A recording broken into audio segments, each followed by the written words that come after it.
solution-focused brief therapy is an evidence-based model.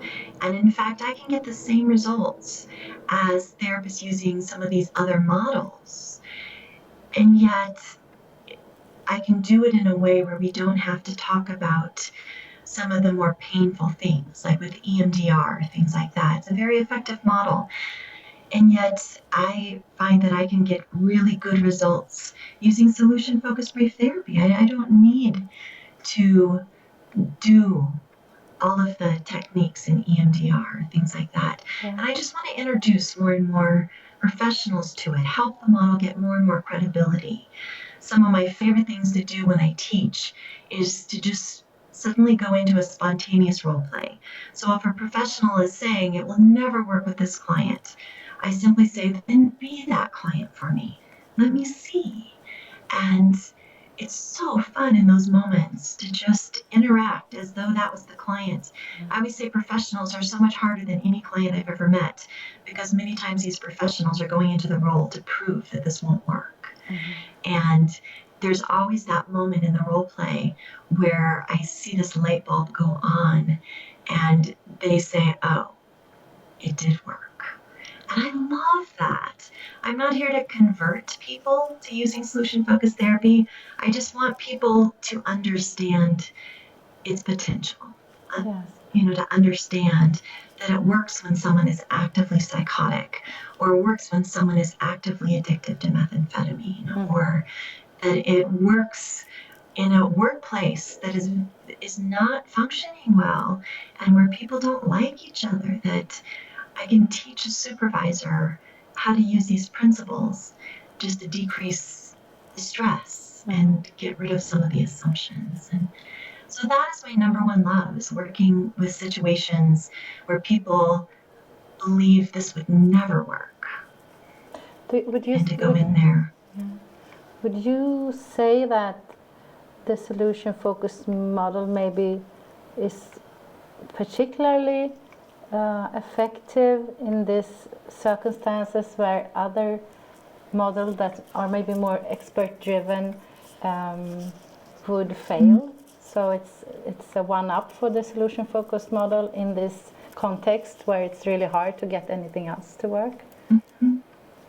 I do think that. I find that there is a relationship between how we view our clients and success. So if we view our clients as difficult and not wanting to change or not wanting help, we can't help but act differently.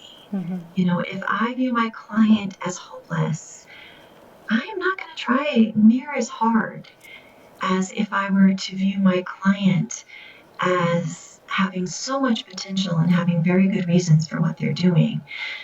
And what I find is that because I do my very best to set aside assumptions, I don't want to know the diagnosis. I really don't want to know the problem. And I am curious about who this human being is and what they want, how they want their life to be, and assume the best about them, that I go into that interaction with giving it my all, believing change is possible. So when I work with these professionals in mental health centers or drug and alcohol treatment centers, I hear how burned out they are, how discouraged they are with these clients, how negative they feel about the potential for change. And I see that by the end of even a one-day class that they have shifted. Oftentimes they'll say, well, maybe that client could change. And I can't help but think that that bettered the odds of change for that person. If nothing else, simply because the therapist now is going to give it 100%. So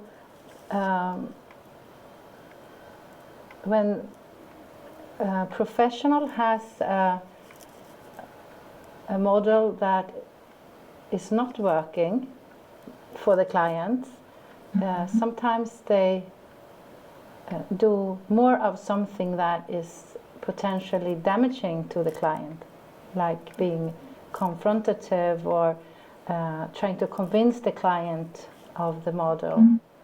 And this makes the communication break down. Mm-hmm. Is that what you're saying? Yes, that is part of it. I mean, there's other times when staff is using a model and it is working, but it's a very painful, long process. And I really like getting those professionals to think differently as well. You know, I liken it many times to the medical field. Mm-hmm. You know, these days we can do surgeries with the tiniest incision that before would take weeks of hospitalization and a major operation and a long scar.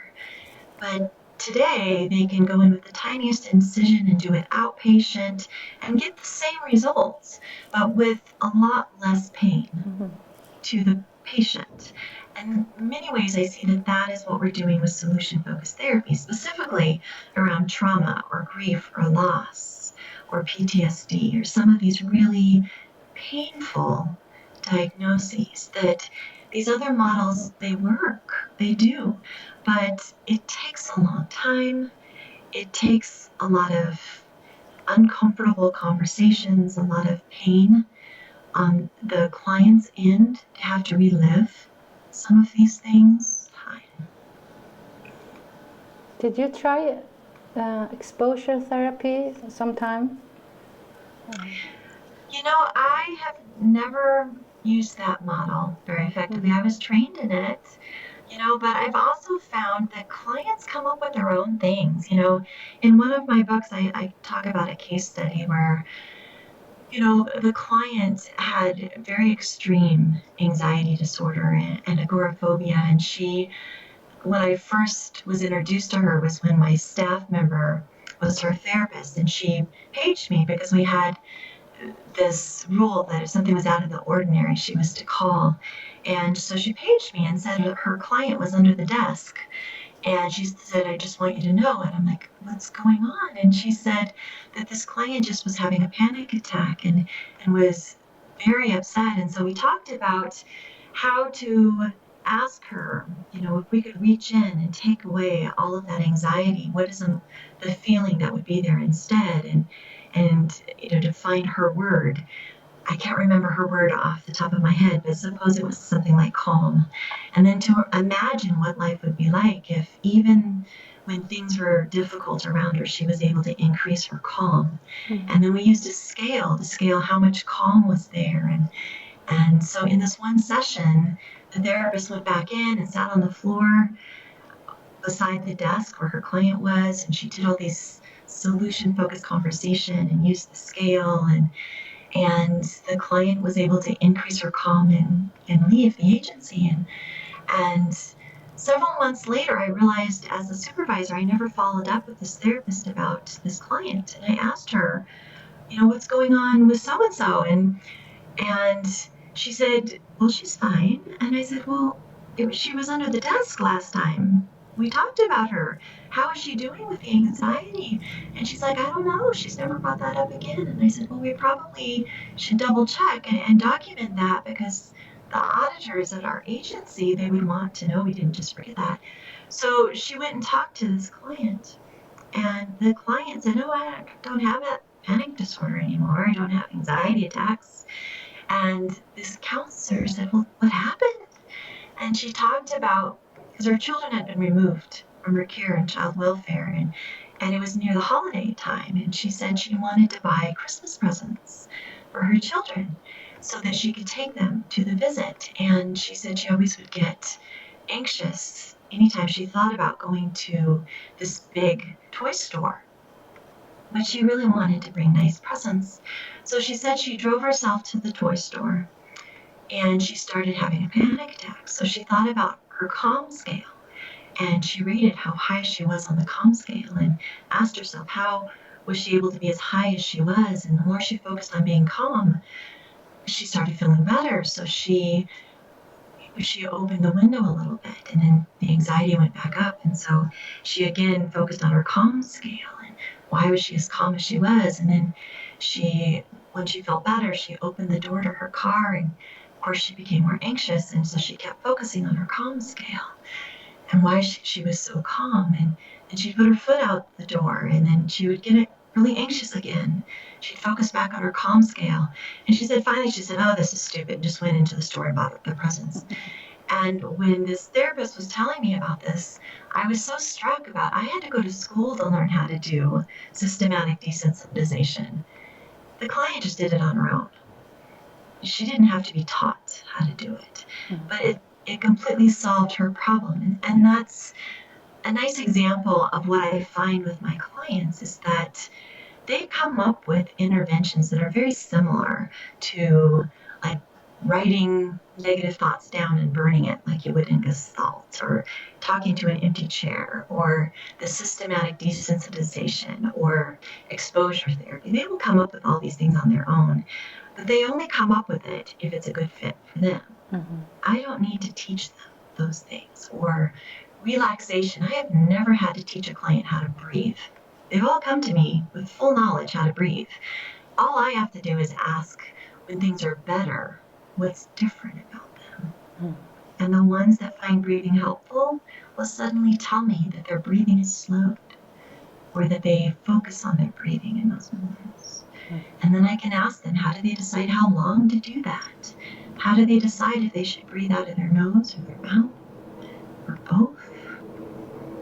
And through my questions, they discover they already know how to do these things. I don't need to do it. So that's a very long answer to your question.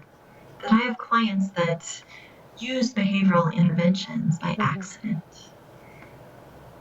Do you think that the fact that these interventions are sort of in the general knowledge make them easier for the clients to access in a calm, good therapeutic environment? Or do you think they would have invented them anyway? I think they invent them. I haven't run into clients that said, oh, I Googled this and that's where I came up with it. They just pay attention to what works. And when we focus their energy on when are things a little better, when I'm curious about it, they start noticing things that are in textbooks. And I can't help but think that maybe the professionals noticed something that worked and that's why they put it in the textbook. I don't know. But I don't find that clients are reading the textbooks or finding it on the internet. They are just paying attention to what works. And I think that it just sort of confirms that these other models are evidence-based as well, that clients come up with these things. Yeah. You know, they've come up with things that other models would call grounding techniques, or I don't know, very similar kinds of things, but they're not coming up with it from the expert point of view.